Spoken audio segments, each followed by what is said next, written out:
ছিল কিন্তু এখনো ডিম দিতেছে না, মানে ম্যাক্সিমাম লোকের একটা কথা এখনো ডিম দিতেছে না কেন, কিন্তু হয়তো খুব তো আমাদের চিটা শেষ, এর জন্য আর কি করতে পারতেছি না। হাঁস মুরগি কোনোটারে খাবার দিই নাই, তো আগে হাঁসের খাবারটা রেডি করলাম, ক্যালবেক্সটা ইউজ করবো যাতে তাড়াতাড়ি খুব তাড়াতাড়ি ডিমে চলে আসে।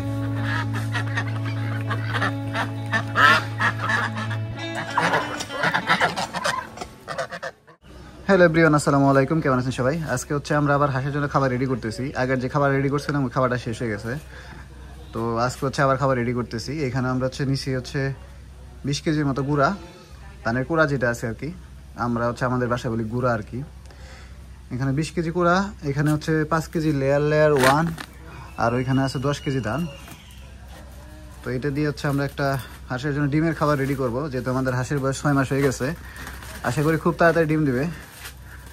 আরও আগে ডিম দেওয়ার কথা ছিল কিন্তু এখনো ডিম দিতেছে না, মানে ম্যাক্সিমাম লোকের একটা কথা এখনো ডিম দিতেছে না কেন, কিন্তু হয়তো খুব তাড়াতাড়ি ডিম দিয়ে দিবে। জানি না ওটা কি ধান, আর দামটা বলে দিচ্ছ, ধান কিনছি হচ্ছে আমরা 40 টাকা কেজি। এটা একদম ঝাড়া 40 টাকা কেজি কিনছিলাম কালকে মুকুল ভাইয়ের দোকান থেকে। আর লেয়ার তো আমি একদম বস্তায় কিনি নারিশের।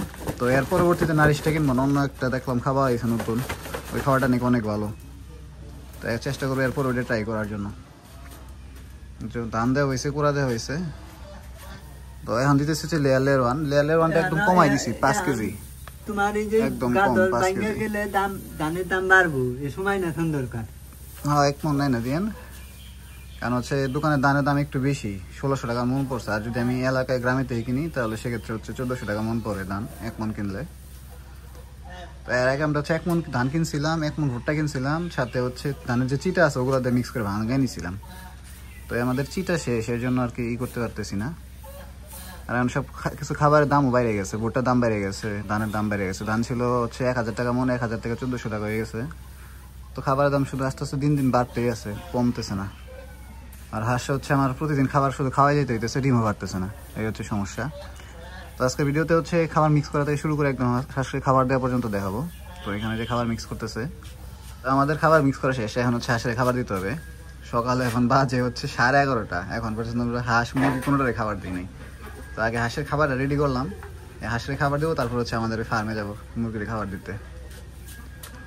তো আমরা হচ্ছে যে এখন খাবার দেবো হাঁসের, এখানে হচ্ছে খুদ আছে রান্না করা, আর এই যে খাবারটা যেটা মিক্স করলাম এটা। আর আজকে হচ্ছে আমরা হাঁসের দিব হচ্ছে ইসেল আর ক্যালপ্লেক্স, কারণ যেহেতু কিমিটোস করা ফেলা হয়েছে, এখন হচ্ছে ইসেল আর ক্যালপ্লেক্সটা ইউজ করবো যাতে তাড়াতাড়ি খুব তাড়াতাড়ি ডিমে চলে আসে। আর এখানে হচ্ছে আমরা 3 বাটি হচ্ছে এই যে মিক্সারটা দেই, আর হচ্ছে 1 বাটি বা 2 বাটির মতো হচ্ছে ফুড দিই রেগুলার। এই সকালে এখন দিব একবার খাবার, আবার হচ্ছে 4টার দিকে আরেকবার খাবার দিব আর কি। তো এখানে হচ্ছে আমরা খাবার রেডি করছি, আর ওইখানে যে আমার হাঁস যেগুলো ওগুলো ছেড়ে দিই, কারণ অনেক দেরি এসে খাবার দিয়ে দিতে।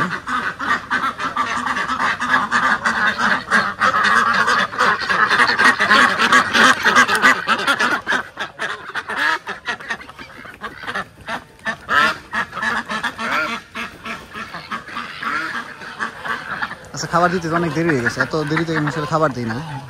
আমাদের এখানে যিনি কাজ করে উনি হচ্ছে সকালে এসে খাবারটা দিয়ে দেয়, যেহেতু খাবার মিক্স করা ছিল না, এর জন্য হচ্ছে খাবার আমি সাথে থেকে মিক্স করে দিলাম, এর জন্য আজকে একটু লেট হয়ে গেছে। এইখানে যে পিকনিক স্টারের খাওয়া শেষ, যে রাজহাঁসগুলো ছাড়া হয়েছে,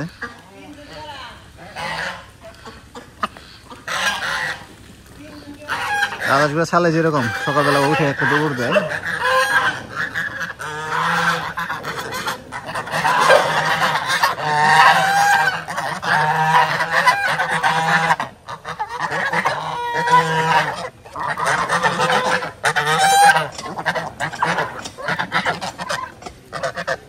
আর রাজহাঁস হচ্ছে প্রচুর চিল্লাপাল্লা করে, প্রচুর, মানে অপরিচিত যদি একটা লোক আসে বাসায়, একে তোর একটা দৌড়ানি দিব, আর হচ্ছে এমন শব্দ করে মানে বাসা মাথা উঠায় ফেলায়।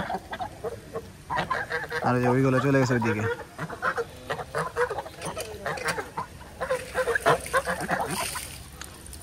আর এখানে চিনি হাঁসগুলোর ভিতরে খাবার দেওয়া হয়েছে, ওগুলো ছাড়াবো অনেক দেরিতে। তো এই ছিল আজকের ভিডিও, ভালো থাকুন সবাই, আল্লাহ হাফেজ, টাটা।